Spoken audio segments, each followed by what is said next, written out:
2013년 8월 3일 미국 샌디에고의 한 가정집에서 화재가 발생을 합니다. 모니터를 좀 보시죠. 13년. 우와. 우와. 어머. 저게 집이었어요? 그런 거 같은데. 심지어 물로 끄고 있는데. 설마 사람이 있었던 건 아니죠? 그러니까요. 가정집이라면서요. 사람이 다쳤거나 그런 건 아니에요?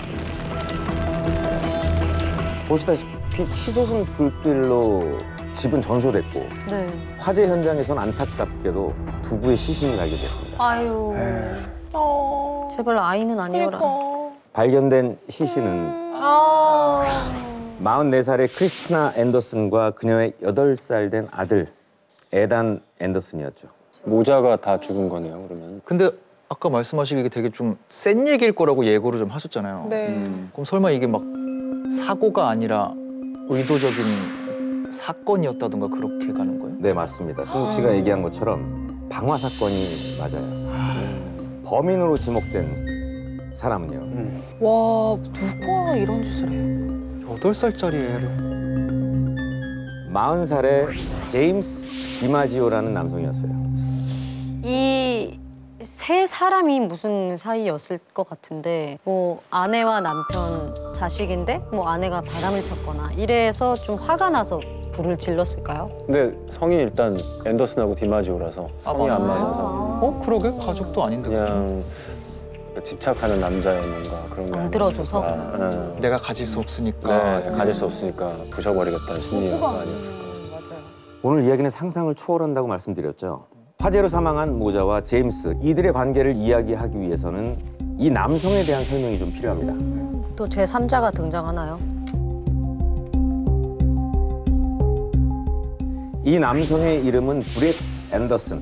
네. 사망한 크리스티나 앤더슨의 남편이자 에단 앤더슨의 아빠죠. 제임스랑 이 그 부부의 관계는 어떻게 되는 거예요? 그러게. 제임스는 미 해군으로 복무했는데 전역 후 사회에서 만난 가장 친한 친구가 바로 브렛 앤더슨이었어요. 그리고 제임스와 크리스티나의 관계는 단순히 친구의 아내였죠. 그게 끝이에요. 가장 친한 친구의 아내였기 때문에 제임스와 크리스티나도 가까운 사이였습니다. 근데 그냥 친구의 아내랑 친했을 뿐인데 근데 제임스가 방화범으로 지목이 됐다고요? 뭔가 그냥 남편만 몰랐던 뭔가 있었던 거 아니에요, 사실은? 그러니까 친구의 아내이니까 내가 갖지 못할 바에는 진짜 죽여버리겠다 이래서 뭔가 그렇게 얽히지 그런 게 않고서야 아닐까? 제임스가 갑자기 잡힐 리가. 자, 이번 이야기는 장미의 전쟁에서 듣도 보도 못한 상상 그 이상의 충격적인 3가지 반전이 숨겨져 있습니다. 반전이요? 세 가지나 세 가지 이게 반전. 트위스트가 있다고요?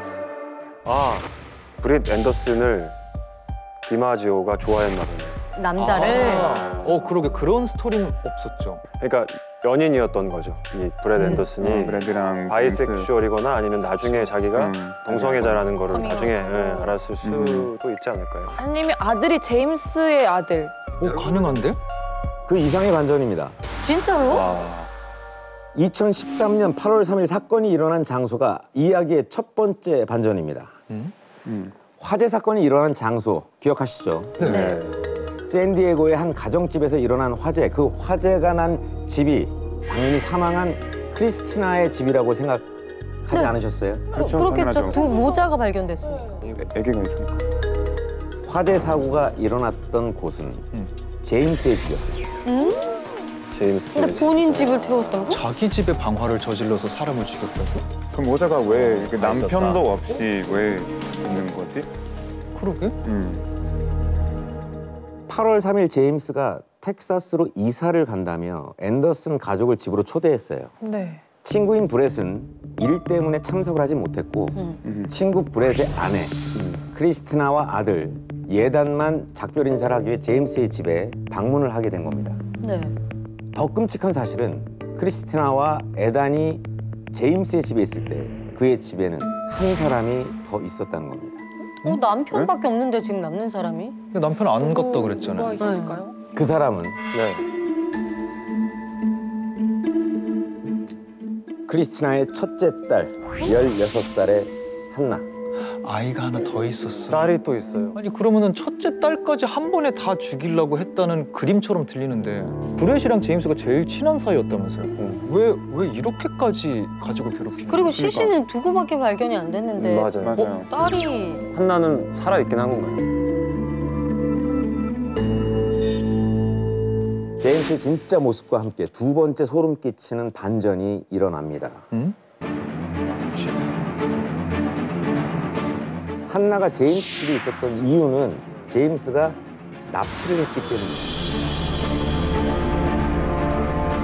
더 놀라운 건 한나를 납치한 이유 때문입니다.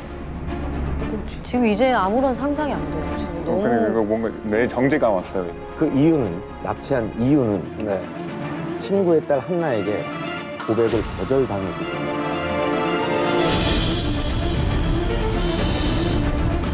16살이라 그러지 않았어요 아까? 아빠 뻘이 딸한테 고백을 한 거예요.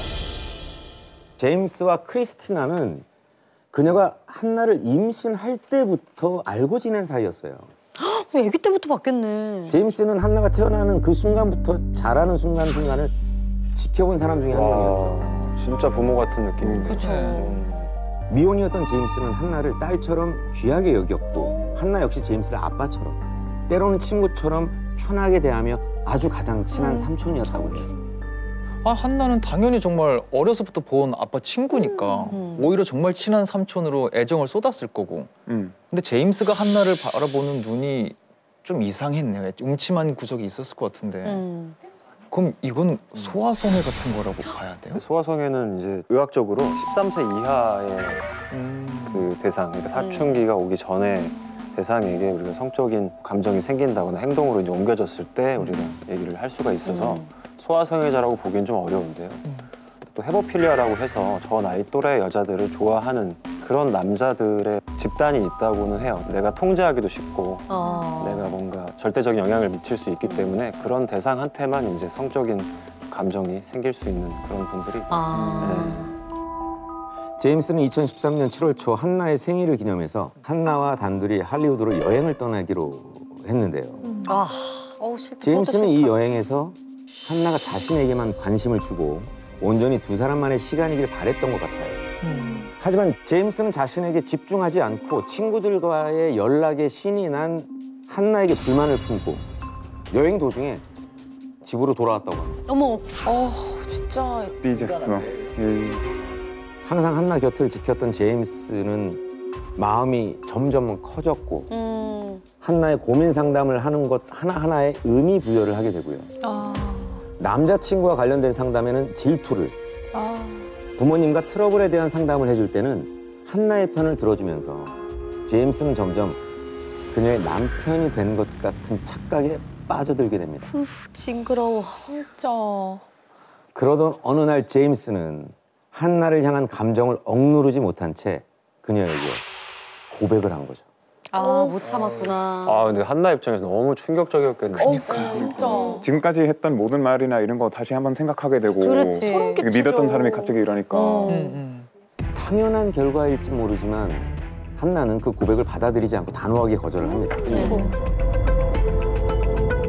그리고 제임스의 고백 이후로 그에게 오는 문자나 이메일에 대답도 하지 않고 제임스를 피하기 시작해요. 그러겠죠. 이제 너무 불편해졌으니까. 그럼 한나가 이 얘기를 그 부모님한테 알리지 않았던 거예요? 이 고백을 했다는 게? 한나는 제임스가 자신의 아버지와 가장 친한 친구이기 때문에 부모님과의 사이를 망치기 싫어서 아이고. 제임스의 말을 하지 않았다고 해요. 그렇게 한 달이라는 시간이 흘렀고 화재 사건 당일이 됩니다. 이사를 간 다음에 한나의 학교 앞에서 한나를 기다린 제임스. 한나는 엄마와 동생이 이미 제임스의 집에 있다라는 이야기를 듣고 아무 의심 없이 그의 차에 탔어요. 한나는 자신이 납치를 당하고 있다는 걸 깨닫지 못했죠. 그럴 것 같아. 전혀, 마지막이라 생각하고 그냥 이제는 이걸로 끝내자라는 생각으로 탔을 수도 있을 이사를 것 간다고 하니까. 하지만 제임스의 집 안으로 들어서자마자 공포에 휩싸이게 됩니다. 제임스는 한나가 자신의 집에 들어오자마자 그녀의 팔에 수갑을 채우고 케이블 타이로 두 발을 결박한 다음에 자신의 눈앞에서 꼼짝 못하는 한나의 모습에 신이라도 난 듯 미소를 지으며 앞으로의 계획을 이야기합니다. 한나와 함께 아이다호로 가서 살겠다고요. 완전 사이코. 미저리네, 미저리. 아이다호는 두 사람이 살고 있는 샌디에이고에서 1200마일, 약 1900km가 떨어져 있는 곳인데 와. 이 거리는 서울, 부산 거리의 5배에 해당하는 긴 거리죠. 엄청 머네. 엄청 머네요.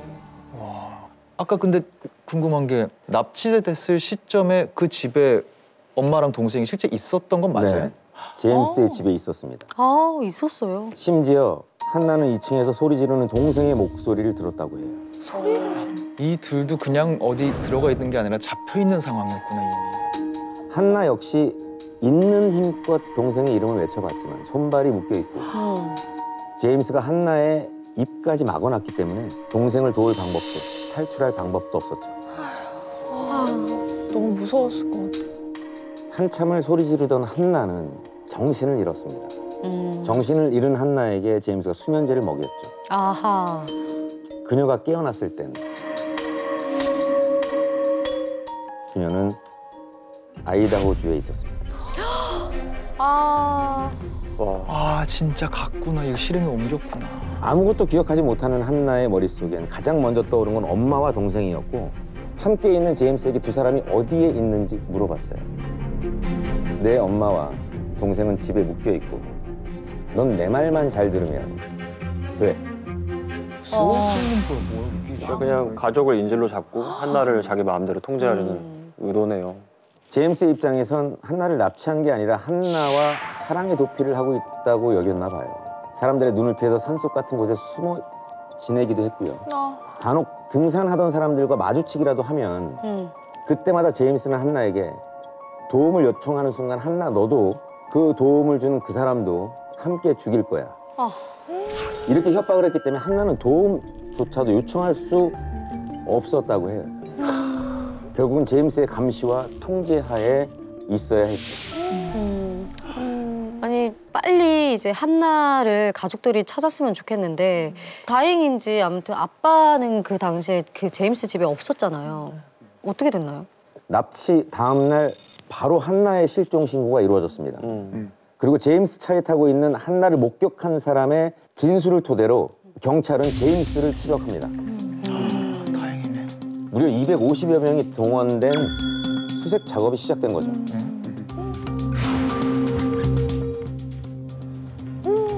그치 지금 이게 되게 끔찍한 사건이 벌어진 거잖아. 엠버 경보. 미국은 이런 게 잘 되어 있는 것 같긴 해요.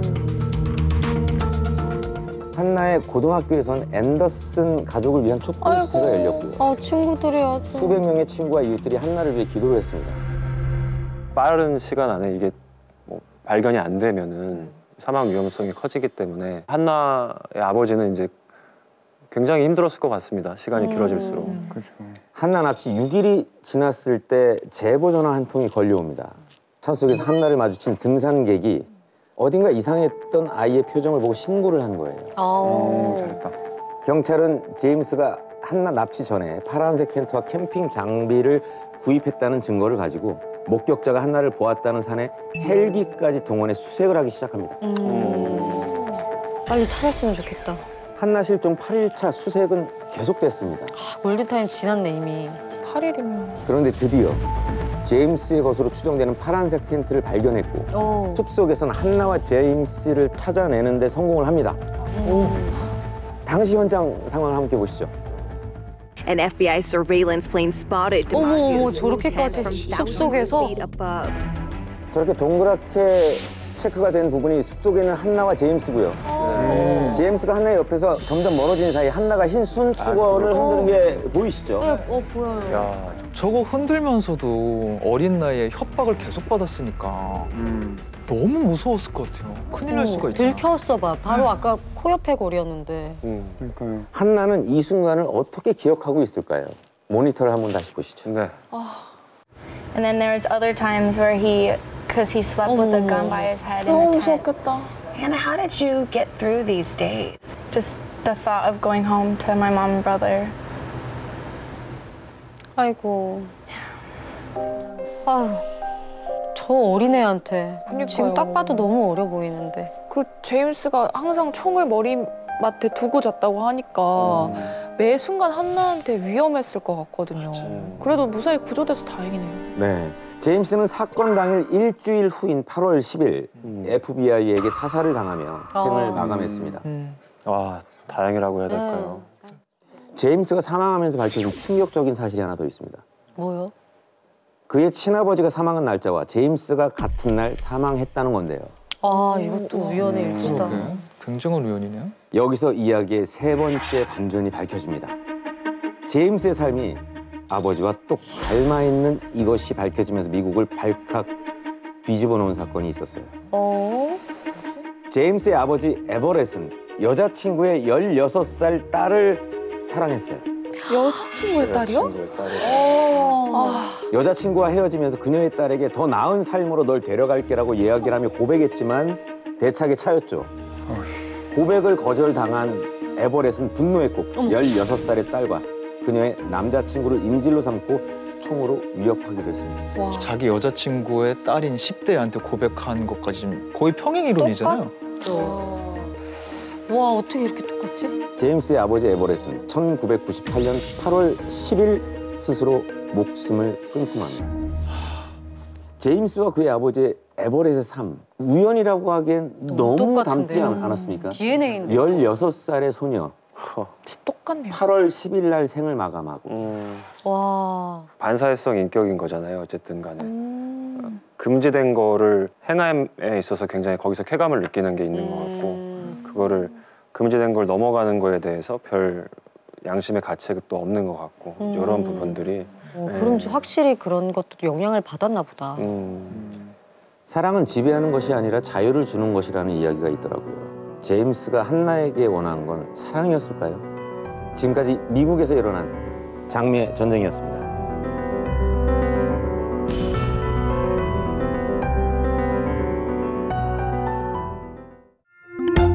모두의 즐거움 MBC EVERYONE